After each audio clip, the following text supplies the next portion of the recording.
Fala aí galera, sejam muito bem-vindos para mais um vídeo aqui do canal Professor Cauê. Tudo bem com vocês?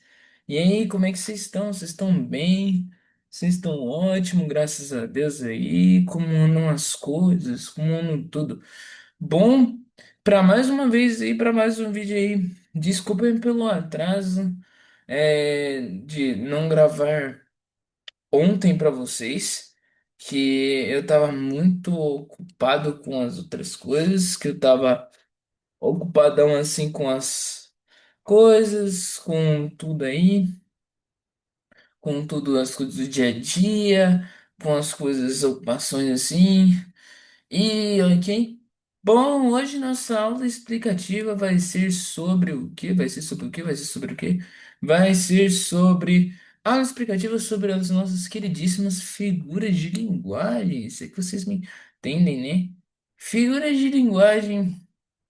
Sobre as figuras de linguagem. Algumas figuras de linguagem. Eu trouxe três figuras de linguagem para vocês. Tem um monte de figuras de linguagem. Tem N outras opções, N outras figuras de linguagem, mas eu trouxe três para vocês ficarem agradáveis e ficarem tranquilos por conta dessas figuras de linguagem. Não precisam se assustar, não precisam ter aquela coisa de falar, Nossa Senhora, meu Deus do céu, por que ele está trazendo essa aula explicativa? Por que ele está trazendo essa grandiosa aula explicativa? Por que ele está trazendo esse vídeo aqui pro canal dele? Meu amigo, não precisa se assustar, não precisa ter aquelas coisas que todo santo aluno aqui do canal me pergunta, Meu Deus, Cauê, eu tô assustado. Você não falou dessa aula explicativa dentro do seu canal depois de muito tempo. É porque eu ando renovando ele a cada um tempinho. Eu ando deletando alguns vídeos velhos, alguns vídeos que estão muito velhos aqui pro canal e alguns vídeos que não andam tendo muito sucesso, não andam tendo muito engajamento. Eu ando deletando esses vídeos velhinhos e são mais velhos, muito antigos aqui pro canal aqui. E ando postando vídeos novos a cada alguns dias aí. E tem dias que eu não tenho tempo. Que nem alguns dias aí que eu não tô tendo tempo aí pra postar. Então eu vou postando cada vez conforme eu vou tendo tempo e vou tendo tranquilidade para postar vídeo aqui pra vocês. Bom, vamos focar no foco do vídeo de hoje. Hoje a nossa aula explicativa vai ser sobre figuras de linguagem. Bom, uma figura de linguagem de palavra que eu trouxe para vocês é a metáfora. A metáfora representa uma comparação de palavras com significados diferentes e cujo conectivo de comparação como, tal qual, fica subentendido na frase. Beleza, a metáfora é uma figura de linguagem muito simples. É quando você vai fazer aquela justificativa para uma pessoa usando um tipo de metáfora, usando alguma metáfora, entre aspas, assim, para a pessoa tentar entender a sua frase, jogando uma metáfora, jogando aquela coisa simples assim. Exemplo: a vida é uma nuvem que voa. A vida é como uma nuvem que voa. Beleza. A vida é uma nuvem que voa. A vida, ela pode passar muito rápido, então ela voa como uma nuvem. Ela passa bastante rápido. Na tirinha, uma tirinha aqui, vamos lá. Vamos ler a tirinha aqui comigo, beleza? Trouxe uma tirinha também para ficar mais tranquilo. Fala uma coisa romântica. Meu amor é uma caravana de rosas vagando no deserto inefável de paixão. Uau, agora traduz. Aí você está querendo demais. Na tirinha de cima, uma caravana de rosas vagando em um deserto inefável é uma metáfora do amor. Beleza, isso foi uma metáfora que o amor é como se fosse uma caravana, como se fosse uma caravana inefável, essas coisas assim. A metáfora muito simples, usada muito no dia a dia, usada muito em muitas pessoas que usam esse tipo de figura de linguagem de palavra. E tem outras figuras de linguagem de palavras, eu só quis trazer essa mais principal de todas, que é usada muito frequente, que é a metáfora. Uma figura de linguagem principal de pensamento é a hipérbole. A hipérbole corresponde ao exagero de uma ideia feito de maneira intencional. A hipérbole é como se fosse aquela coisa que você tem uma ideia, mas só que você exagera ela. É uma ideia muito exagerada. Exemplo, quase morri de estudar. E também tem aquela, nossa, tô morto de cansado. Morri de cansaço. Também é uma hipérbole, morrer de cansaço. É uma coisa muito exagerada, muita coisa exagerada desse assunto aí. E quase morrer de estudar, você não vai morrer de você estar estudando. Você está estudando em excesso, você está estudando muito. Então, por isso que a hipérbole tem esse exagero. Na tirinha ali, tô ficando. Ah, tá.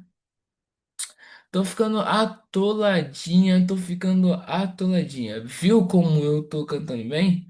Aham. Aposto que Elis Regina está morrendo de inveja. Eu sou sinistro.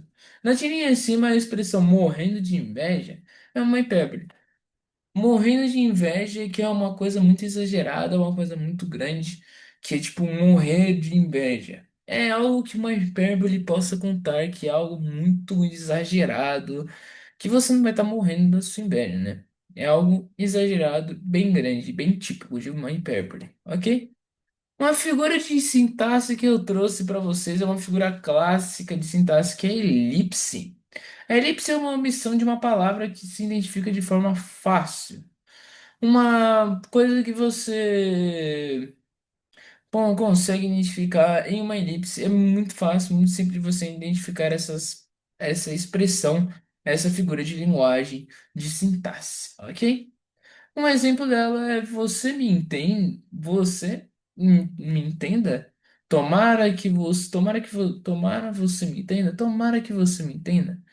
O que ele está elipsado. Então você já está identificando ele como se fosse uma figura. É uma elipse, está elipsado ali. E também na tirinha, primeiro ele começou a beliscar entre as refeições, depois a comer sanduíches entre as refeições, agora ele come refeições entre as refeições. Na segunda imagem do quadrinho, notamos o uso da elipse, depois ele começou a comer sanduíche entre as refeições. O ele começou, ele está em elipsado. Dá para você entender que aquele meio da frase, dá para você entender sim, ele começou, porque senão. Ele começou a ficar muito repetitivo. Também temos que ter esse acordo. Repetições de palavras são muito prejudiciais para o seu texto, até mesmo não, até mesmo também para o seu texto dissertativo e argumentativo, a sua própria redação também do Enem, falando também assuntos do Enem, vestibular para pessoas que vão fazer esse ano vestibular, vão fazer o grande Enem. Essas coisas assim. Ano de 2026 também tem Enem para quem está no último ano do ensino médio. Repetições de palavras, repetições de argumentos, repetições de seu próprio fato, da sua própria conclusão argumentativa. Muita repetição vai causar prejuízo na hora da pessoa ler, do leitor, das pessoas corrigirem o seu texto dissertativo argumentativo. Vai ficar muito cansativo. Então, usando uma elipse ali, usando uma palavra a menos ali, vai deixar o seu texto interessante, vai deixar o seu leitor falar, não vai ficar tão cansativo ao ler aquela base, né, ao ler aquele seu texto, ok? E coloque também esses tipos de figura de linguagem usando para mixar essas coisas, ok? Bom. Essa foi a nossa aula de hoje, nossa clássica despedida aí. Essa foi a nossa aula de hoje sobre figuras de linguagem. Eu trouxe três tipos principais que todo mundo usa: metáfora, hipérbole e elipse. São esses três tipos de fato, três tipos de figuras de linguagem principais que todos vão usar, todos usam no dia a dia, uma metáfora, uma hipérbole, uma elipse para menos é, mas também tem outras. E também algumas figuras de linguagem também são importantes para o seu texto, como falei, dissertativo, argumentativo, para não ocorrer repetições. Ok? Bom, Eu espero que todos estejam bem, espero que todos estejam tranquilos sobre essa aula tranquilinha de figuras de linguagem. Bom, eu espero que esse vídeo esteja tranquilo para vocês, que vocês tenham entendido. Ok? Bom, depois que eu terminar, vai estar postadinho lá no canal também para vocês assistirem, ok? Um grande abraço, uma grande clássica de fim de despedida para todos. Um grande abraço e tchau!